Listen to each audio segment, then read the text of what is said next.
In modern Pokemon, especially singles, hazards have become a vital part of how the game is played. The reason why they're so good is because of the opportunity cost. Whenever you select a move, you also have to think about what will the cost be if I don't select this move. In the case of hazards, this is how much damage you can deal using an attacking move versus how much damage you can deal to hazards. In singles, switching is an amazing option. Assuming that you have all 6 Pokemon available, then you have 9 different options on any given turn. 13 of these if you have a switching move on the Pokemon that is currently out.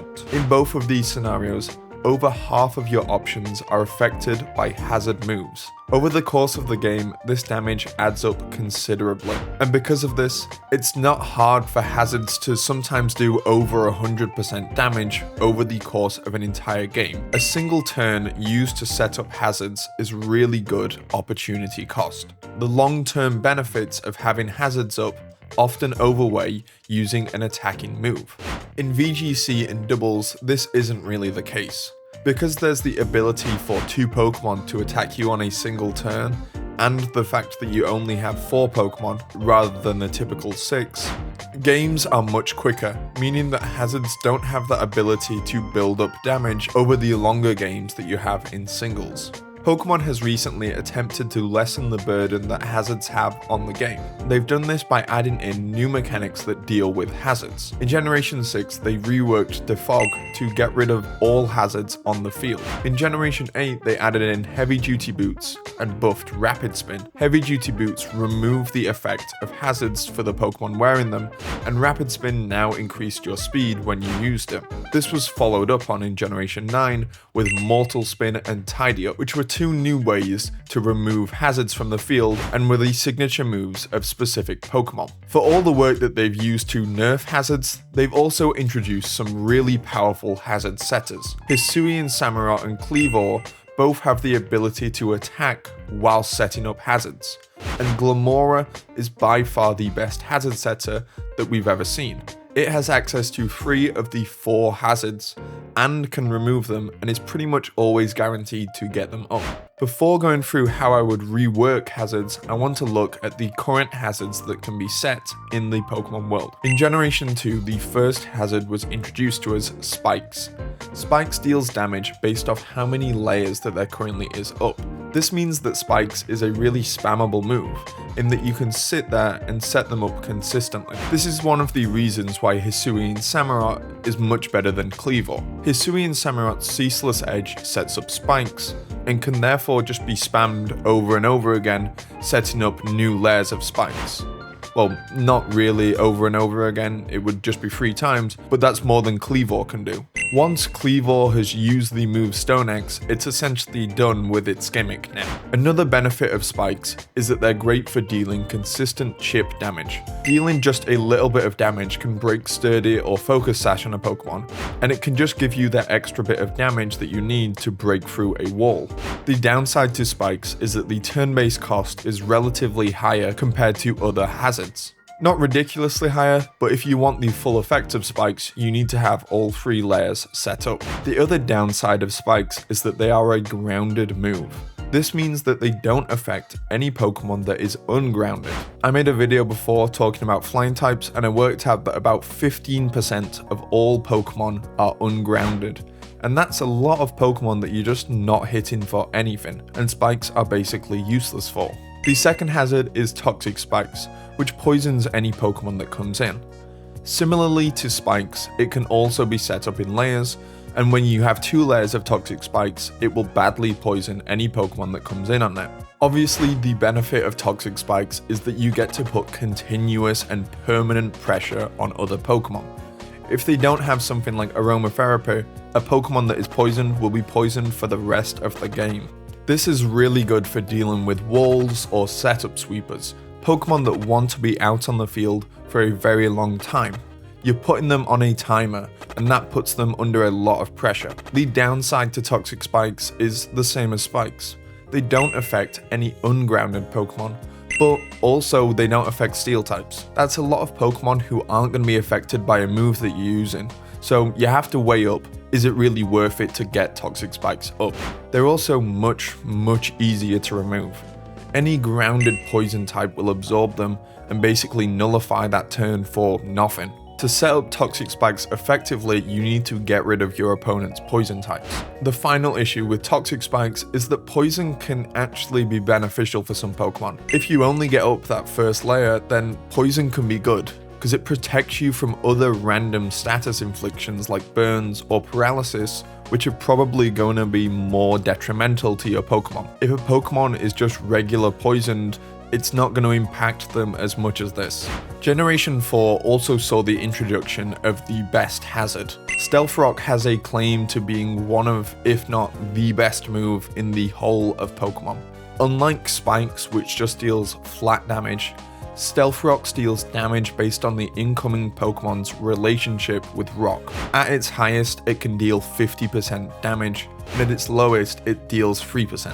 The great thing about Stealth Rock is that no Pokemon is safe if they're not wearing boots or have the ability like Magic Guard or something like that. If you're ungrounded, chances are you're going to take a high amount of damage from this, because flying types are weak to rocks. There is no escaping the inevitability of Stealth Rocks. When they're on the field, they are going to be good. They're essentially just a better version of Spikes, as they still do the job of chip damage even to Pokemon that resist it considerably, even though this chip damage might not be as consistent. Stealth Rock doesn't really have a drawback. It's such a powerful move, and for just a single turn you get so much out of it. The opportunity costs on Stealth Rock are ridiculous. Pretty much every Pokemon that can run Stealth Rock will run it, and it's always a good move to use. The final hazard was introduced in Generation 5, and I know that there was a hazard introduced with Copperaja during Dynamax, but that's not available anymore, so I'm not going over it in this video. Sticky Web is really unique in that it doesn't deal any damage, but instead lowers the speed of any Pokemon that comes in of it. Sticky Web is brilliant for enabling sweepers or Pokemon that aren't really that fast.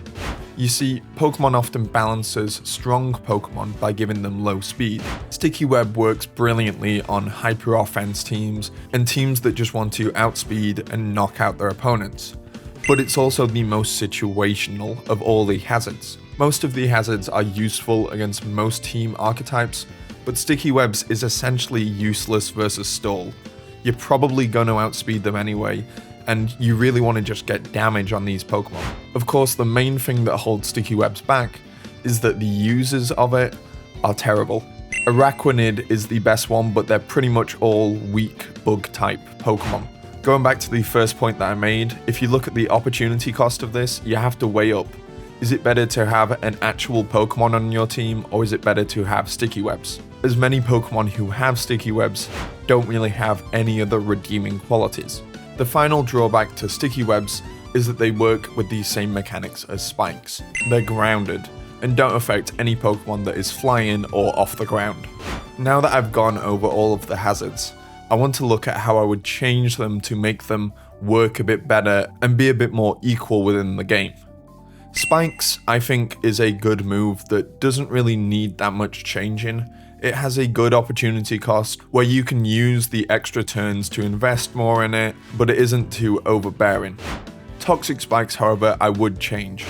I've made a video before about how I would rework how Poison works to make it a bit stronger. In that video, I talked about how I want Poison to be a defensive weakener, so when you are poisoned, you have your defensive stats lowered a bit.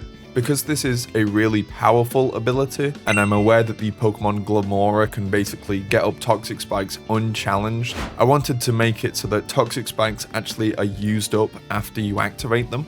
If any grounded Pokemon that isn't immune to them gets poisoned by Toxic Spikes, then they will be removed from the field. To make it worth your time to set up both layers, they would just revert back to the one layer. One change that you could also add to this is that Toxic Spikes would heal any poison type that absorbs them. This could weaken it a bit too much, but it really just depends on how good Glamora is going to be, because Glamora is by far the best Toxic Spike setter. As for how I would nerf Stealth Rock, the first thing that I would do is heavily limit the distribution of the move. At the moment, a lot of Pokemon just get Stealth Rock because it would be a great move to have on them.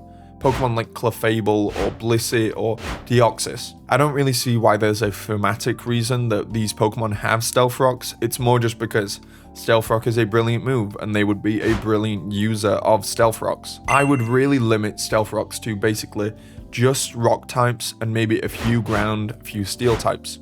I've actually already made a video on this before. In that video, I actually wanted to buff rock types, and I think that this is one of the best ways to do it. It was also pointed out to me in the comments of that video that rock doesn't resist rock, and that's something that had to change. When I made that video, I actually thought that rock did resist rock, but I would definitely change that, because it both weakens the move Stealth Rocks and buffs the weak type of the rock type. I also think that you could add in a way to remove Stealth Rocks, and I think that you could do this in quite an interesting and really fun way. I like using Pokemon mechanics that aren't really used elsewhere, and one of the things that Pokemon doesn't use that much is Pokemon weight. You only really see it in moves like Heavy Slam or Low Kick or Grass Knot. It doesn't come up many other places. What if you had it so that all Pokemon over a certain weight crush rocks when they come onto the field? The cutoff that I would suggest is 200 kilograms, which for Americans is 1,764 quarter pounders approximately. There are a lot of Pokemon who are heavier than this, but the reason why I chose this is because this is Tyranitar's weight, and I would have thought Tyranitar weighed a lot more than this, and it would just feel weird that Tyranitar isn't heavy enough to break the rocks beneath its feet. That suggestion's a bit out there, and maybe you could increase the number so that less Pokemon have this ability, but I think it'd just be really fun and a really unique way to deal with the issue. It would probably also make it so that Stealth Rocks wouldn't be used at all in Ubers because all those Pokemon are massive. Finally, there's Sticky Web, which to me is the worst of all the hazards. The obvious way to buff Sticky Web is to give it to better Pokemon, but I don't think that that would be the best way to do it. A lot of the Pokemon who have Sticky Web have it as their only niche, and I think that giving it to better bug types would just ruin that for these other Pokemon. I'm a big believer that all Pokemon should have at least something going for them, and giving Volcarona or Scizor Sticky Web would just ruin anything that Ribombee can do. Instead, I'd like to make it so that Sticky Web is the hardest of them to remove. It makes the most sense because it literally says that it's sticky in the name. I think that if any Pokemon tries to get rid of Sticky Web, then they should get tangled up in it, and it should trap them in for maybe a turn, maybe you go 2 turns, that might be too strong, but it should definitely punish you for trying to get rid of them. Another thing that you could add is stacking to Sticky Webs so that you can slow Pokemon down much more. I personally don't think that this would have much of an impact because when you're one stage down on speed anyway, you're probably going to get outsped, unless you're a really, really slow Pokemon, but it could just be an extra thing to try and make it more viable. Those were the changes that I would suggest for hazards, but what do you think of them, and do you have any suggestions? Because I always struggle to gauge if the things I've made are too strong or too weak, so if you let me know what you think of them, that would be really helpful. I also hope that I've earned a like or a subscribe from you, because I've had a really good response from the last few videos, and I hope to keep that going. Thank you.